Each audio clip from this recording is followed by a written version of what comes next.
Hello po mga kababayan. Dito muna tayo po sa ating podcast, Life with Dan TM.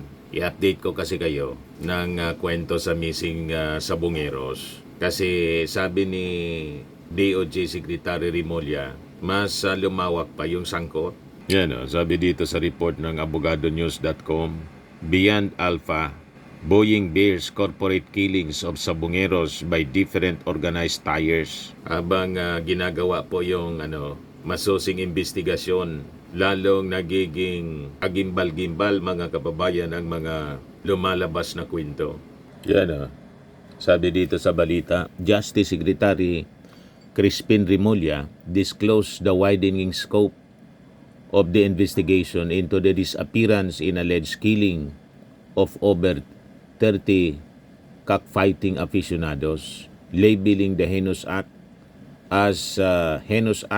as corporate killings orchestrated by a complex network far beyond a single alpha group.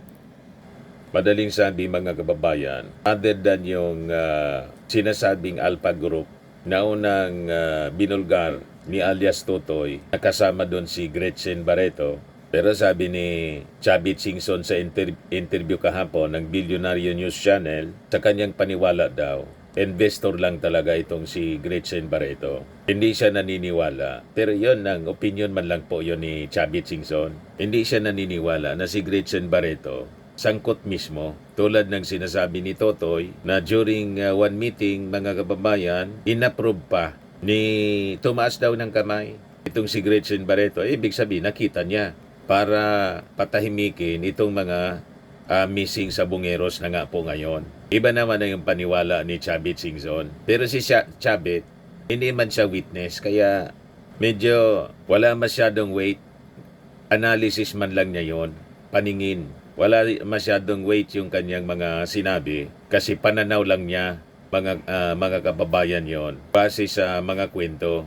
And maybe mga experiences din niya kasi marami ding karanasan itong si Chavit Singson sa ganitong uri ng laro sa sugal, di ba? Sasabi ni Boeing Rimulya, yung mga government lawyers are now preparing to file charges including kidnapping, murder, and violations of Republic Act 9851 which penalizes crimes against international humanitarian law. So itong kaso mga kababayan ni Atong Ang sa kani Gretchen Barreto, although hindi pa man po pinafile, mga suspects pa man lang po sila, may case build up, pero kung titingnan natin mga kababayan, ito yung pangalawa sa pinakang malala na kaso ng pagpatay. Second to the AG case during the previous administration. Yung AG case thousands. Ito kasi more than 100, di ba? So sa seriousness mga kababayan ng kaso, pangalawa ito in our recent history mga kababayan. However, he stressed the probe's extensive reach, saying, "We are rolling by the day. We are looking at everything," sabi po ni Rimulya. And at the same time, our lawyers are in conference about the cases that are being evaluated for filing. So tuloy-tuloy mga kababayan ang pag-ipon nila ng mga testimonies galing sa mga witnesses. And possibly hindi lang mula dito sa alias Totoy, kundi may mga iba pang mga personalities na kinakausap yung mga abogado ng ating gobyerno para mag-corroborate sa mga testimonies ni alias Totoy. He pointed out the intricate compartmentalized roles involved in the executions. So, madaling sabi mga kababayan, iba-iba yung grupong involved at may mga bagay na hindi alam ng bawat grupo. Ganyan kasi mag-operate po ng mga criminal syndicates. Hindi lahat pinapaalam. Parang sa military strategy, sa mga operations, may mga bagay na hindi alam ng mga nasa baba. Compartmentalized siya. Basta, may mission na lang sila na gagawin, i-execute yung plano at ma-accomplish yung mission. Ang mission po, gimbal-gimbal. Patayin yung mga targets nila at saka ilibing sa mga identified na mga locations. Sa interview kay alias Totoy, sinasabi niya na umaabot sa 2.5 million or 2 million plus ang payola, monthly payola daw ng mga involved na mga pulis. Ganon katindi po. Monthly, Payola. Pakinggan natin yun, interview ng mainstream media kay Secretary Boying Rimulya. Matuloy na natin yung exploratory dive, the first exploratory dive, para, kasi ano yan we have to map out everything, we have to make a schedule, and we're still waiting for some equipment also na I think will be lent to us by the Japanese government, but we'll also be in conference with the DNR, because the Mines and Geosciences Board, MGB, is also in possession of a ground penetrating sonar that we might be able to use. So sir, most likely DNR ang mag-lead po, no? We will also ask them to join the composite team to give them a task. Kasi whole of government approach to it. It's a very serious matter that involves the lives of many Filipinos. Sir, sino sir ang mag-lead? PNP Maritime, ECG, or Navy? Ano bang... Well, the DOJ will be on top of it, and I've asked General Eli Cruz, Assistant Secretary, to be in charge of the other auxiliary forces that will be assisting us, such as the Coast Guard and the Navy and the MGB, and even yung sa Japanese government naman Grabe. it's Asek Clavano who's coordinating with them regarding some of the equipment that we need for this. PNP, sir. PNP Maritime. PNP Maritime is there also, and si Asek Cruz will be in charge of that. When is the soonest po ba, date? Ito, we're rolling by the day. We're rolling by the day. We're looking at everything by the day. And at the same time, in conference din yung ating lawyers about the cases that are being evaluated for filing, from kidnapping to international humanitarian law. These are considered probable cases that we will be filing together with the murder and other cases that have to be filed against the perpetrators. Sir, itong may-ari nung natukoy niya na palaisdaan, possible ba na ipatawag siya dito? Meron din ba siyang possible? Ano yan? Kailangan kong kaharapin. Hinahanap na yan o nahanap na. Basta meron ng assigned to do that. Is he involved in the Alpha Group? Involved lang sa subcontracting ng disposition ng May contractor pa persons po. to be killed. Yung Buhay pa mga tao pag-dispose dinadala ng sa mga kanila bangkay. na pinapatay ang mga karamihan dyan. So, accused or... Contractor na. Grabe to. It's a very ghastly scene that we can imagine. That some people are being targeted for execution and they're being turned over to some people. May mga kanya-kanyang kontrata. These are contractors who did it. So, sir, itong may-ari ng Tindi. palaisdaan, ang kontrata sa kanya is doon lang talaga itatapon o kasama siya doon sa nagtutor? Hindi, ano yan ang narration as far as I recall, dito sinasalo at dito nga dinidispose yung mga tao na gusto nila mawala na. So, patay na sir, dadalhin na lang. Actually, buhay pa yung iba. Sir, yung Tindi. may dadaling daw si Totoy dito. So, identified na rin po yung may-ari ng fish pond. Kung saan mga kababayan, doon yung ibang mga bangkay ng mga missing sa bungeros po, dinidispose. Isa yon sa mga kontraktor. Imagine, may kakontrata na sila, may-ari ng fish pond, para doon ilibing, para walang traces ng mga sabungeros po. Ganun katindi po itong katindi itong kaso na iniimbestigahan ng Department of Justice saka ng PNP. Na another witness. I would suppose so. There are other people who are actively getting in touch with the DOJ now who want to clear their names or who wish to cooperate. Tsaka yun ang sinasabi namin sa mga na-involved dito. Mabuting maaga pa lang magsalita na sila kasi mahahanap din namin yan, makikita din namin yan. In the long run, the case is going to haunt all of them. This is a long drawn-out case and the earlier they come in, the better. Sinasabi natin, lahat ng may alam dyan, magsalita na kayo kasi nga, baka kayo naman ang aming susunod. Anong nature po ng testimony, if ever, nitong mga dadating pang witnesses? Well, some of them will be corroborating the activities of the Alpha Group.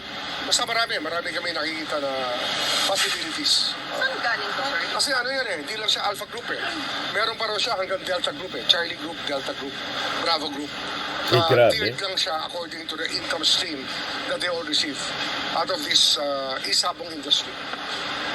Grabe to, corporate to. Corporate to corporate. Sir, corporate killing. Sir, itong PCED na to ay mga negosyante din? Or Oh yes, iba-iba.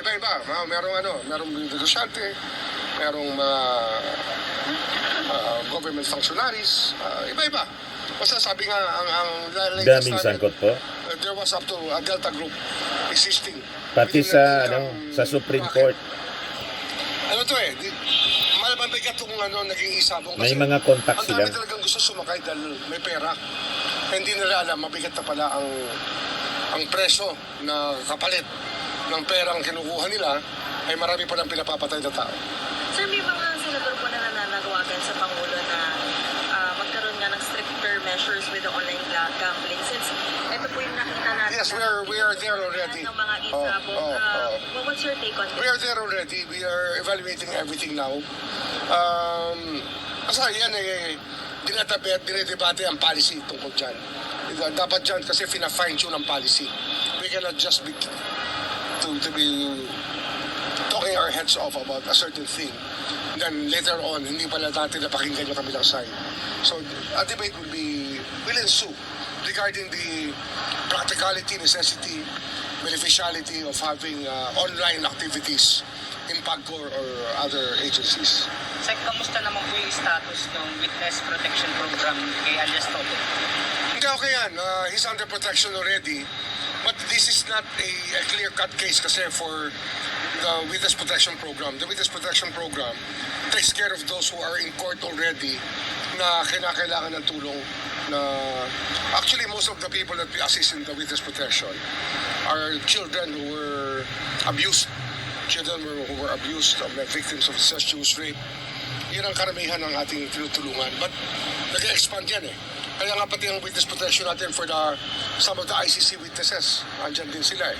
And even in cases like this, we will just have to redefine the parameters of how we run the witness protection program. Kasi mas malaki ang budget na kinakailangan minsan sa ibang bagay. Sa SC, message lang sir, nagsabi sila. I have no message.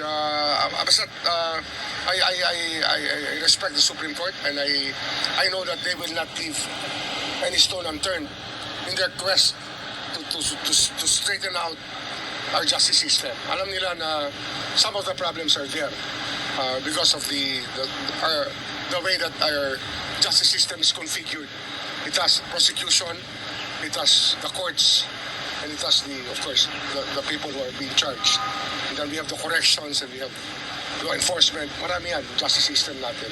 And they know their role and how important they are to make the justice system work in our country. Sir, information lang ba yung binigay niyo sa SC or meron kayong evidence? Information pa lang yan. I gave them something. Your needs, sir, or lists? Basta I gave them something that they're trying to Start na. digest now. But there's more coming. There's more coming. Meron pa kami. So more people in number. Iba-iba eh. We're getting transcriptions of a lot of May mga sangkot kasi na pati Supreme Court infiltrated mga kababayan. Yun ang minimini DOJ Secretary Remulla. So ganun kalalim. a lot of recordings that we have right now. So just want to be specific, what kind of influence po yung ginagawa nitong mga members of judiciary? To the point ba na babalik na rin yung mga kaso? Well, ito yan. Transactional yan. Transactional. Maybe the best word to describe it. Transactional. Okay? Sige, thank you.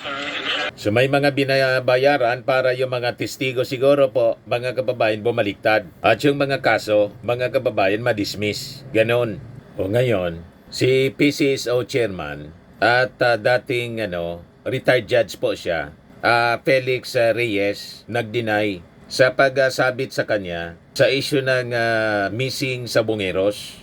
Ito yung report mga kababayan ngayon, pinakang latest 5 minutes ago pa lang ng ABS-CBN News. Sabi dito, just in, retired judge in now, PCSO Chairman Felix Reyes released a statement denying allegations that he is involved in dismissing businessman Atong Ang sa cases. Yung whistleblower na si Julie Patidungan, sinabit siya in an interview last week that the ex-judge's role is to bribe several fiscals and judges so that Ang does not get charged with the cases involving the missing Sabongeros. Tagalakad na mga judges, mga piskal siya, tagaayos, dinadala niya sa ibang bansa para maabsuelto lang ang mga kaso nitong si Mr. Atong Ang dito sa mga missing Sabongero. Sabi po ni alias Totoy. Ito yung minimin mga kababayan ni DOJ Secretary Boying Rimulya. Kaya kinausap niya pati yung Supreme Court Chief Justice si Alexander Gismondo. Kasi patian niya mga judges, fiscals, and possibly Supreme Court mismo na penetrate ng sindikato o ngayon nag-deny. Incumbent pala to. Yan PCSO Chairperson Judge Felix P. Reyes, retired. So basahin natin mga kababayan yung kanyang statement. Statement of PCO Chairperson Felix P. Reyes on purported case fixing for Atong Ang as alleged by Jody Dondon Patidungan alias Totoy. Sabi dyan, the past few days traditional in social media is abuzz with reports that Dondon Patidungan, the so-called whistleblower in the missing Sabongeros case, accused me, PCSO Chairperson and retired RTC Judge Felix P. Reyes, of fixing cases for Mr. Atong Ang, even to the extent of purportedly traveling abroad with prosecutors and judges where I would do the alleged case fixing.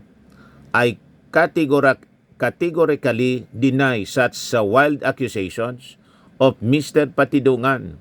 I dare him to identify any specific case of Mr. Atong Ang or anything related to the Sabongero case, which I understand still pending in court, that I fix or settle to the advantage of Mr. Ang. If Mr. Patidungan cannot substantiate his accusation of case fixing, I asked him to shut up.